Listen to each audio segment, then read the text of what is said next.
Bonsoir à tous. Ce soir, dans l'invité de la rédaction, je reçois Franck Dalibard, conseiller municipal de la ville de Thonon et président de GEM Thonon. Bonsoir Franck. Bonsoir, merci de me recevoir. Alors, lors du dernier conseil municipal du lundi 17 mai, vous avez décidé de quitter la séance afin de vous opposer aux propos de monsieur le maire. Vous pouvez nous l'expliquer ? Tout simplement, en fait, on a dû voter pour savoir si nous allions mettre en place un projet qui est un très beau projet d'ailleurs. C'est le jardin comestible, donc le jardin partagé sur la place de Crète.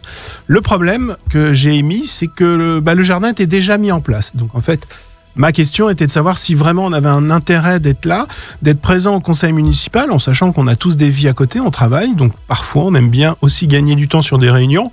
Et la façon dont le maire a voulu me répondre m'a fortement déplu parce que tout simplement, il a voulu utiliser mon entreprise pour me répondre.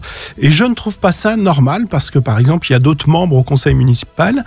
Par exemple, Jean-Baptiste Beau travaille à Paris pour une entreprise qui se situe à Paris et on lui rappelle jamais qu'il n'est jamais sur le territoire. Donc c'est un petit peu agaçant de devoir à chaque fois répondre que oui, je travaille sur le territoire. Je suis fier d'être entrepreneur et enseignant sur le territoire, mais ça ne regarde que moi et surtout pas monsieur le maire. Il n'y a que vous que vous êtes visé comme ça ou ça concerne écoutez, moi ça fait maintenant 2 ans et demi, 3 ans que je fais de la politique sur le territoire et évidemment à chaque fois il faut absolument qu'on s'en prenne à mon entreprise. Alors j'ai eu de nombreux contrôles des services de l'État, ce qui est tout à fait normal. Ce qui est un petit peu moins normal, c'est quand on m'annonce que c'est sur dénonciation, donc c'est vrai que ça commence un petit peu à m'agacer et j'aimerais bien qu'on parle des travails des autres aussi. C'est intéressant de savoir en effet que je suis le seul entrepreneur à travailler sur le territoire et en effet de m'investir politiquement parce que je crois profondément à notre territoire et au changement qu'il doit y avoir sur ce territoire. Donc oui, je pense vraiment être le seul, j'en suis même persuadé. Cela fait presque 1 an que l'équipe municipale est en place à la mairie de Thonon. Quel bilan faites-vous sur les actions menées ? Alors sur les actions menées, alors ce qui est très drôle, c'est qu'il y a des actions très intéressantes. Le vrai problème, c'est la méthodologie qui est mise en place par monsieur le maire et j'aurais envie de vous dire son premier adjoint, parce qu'a priori, c'est surtout un binôme qui décide. On est présent, mais c'est vrai que, par exemple, quand on lui rappelle qu'il ne prend nos idées sur le participatif, monsieur le maire préfère dire qu'en fait, ce n'est pas vrai. Il a toujours parlé du participatif.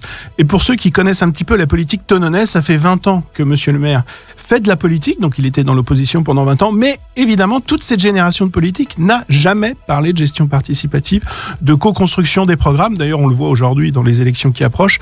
Aucun candidat, qu'il soit de gauche, de droite, ne parle de la co-construction et la gestion participative. Vous allez réfléchir à la poursuite de votre engagement en politique ? En tout cas, la forme actuelle, en effet, n'est pas très convaincante et satisfaisante. Et c'est vrai qu'on a un problème aujourd'hui avec la gestion de la ville, avec un monarque, si je puis dire, qui oublie qu'on peut échanger. On peut ne pas être d'accord. Moi, ça m'arrive régulièrement. Dans le monde de l'entreprise, ça arrive régulièrement. Dans l'enseignement aussi. Et on va être franc, même en famille, le dimanche, quand on a un déjeuner de famille, on est rarement d'accord, mais on passe quand même des moments très agréables. Je crois qu'il faudrait peut-être prendre des cours d'animation de réunion pour rendre le débat audible, intéressant, parce que là, ça devient très compliqué de travailler dans ces conditions-là. Les élections départementales dans la Haute-Savoie doivent avoir lieu les 20 et 27 juin 2021. Justement, quel est votre regard sur ces élections ? Écoutez, j'ai un regard, alors excusez-moi, mais il est quand même très amusé. Parce qu'en fait, j'ai fait une campagne électorale il y a à peu près 2 ans, avec une équipe, il y a 1 an, pardon, et on a beaucoup travaillé sur la gestion participative, la co-construction, travailler avec les habitants, etc. Et là, tout le monde était d'accord. Tout le monde nous parlait, oui, bien sûr, vous n'avez pas le monopole de la gestion participative, monsieur Dalibard, de la co-construction non plus. La gauche qui aimait dire qu'elle faisait de la co-construction, on se rend compte qu'aujourd'hui, ils font une campagne électorale avec leur ami ou ennemi, je sais plus, l'extrême gauche.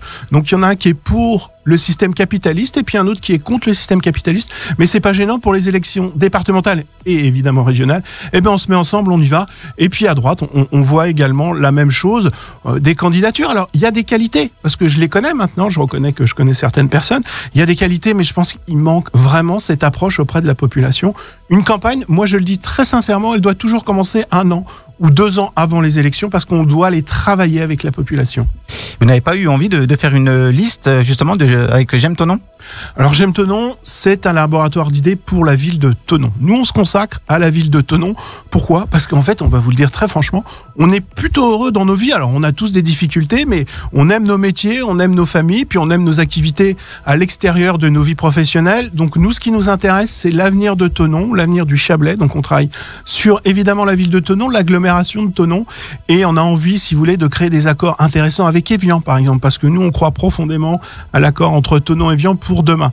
Donc nous ne sommes pas des politiques professionnels. On cherche pas un mandat. On a tout ce qu'il faut pour nous occuper. On a notre gagne-pain, si je puis dire, et on a un peu l'impression quand même que ces élections, on est au conseil municipal de Thonon, c'est bien, mais si on pouvait avoir une place à la région, c'est quand même mieux pour exister. Comme ça, on reste un jour ou deux sur Thonon et puis tout va bien. Merci Franck d'avoir été avec nous sur Thonon Info Radio. Merci beaucoup et à très bientôt. Au revoir.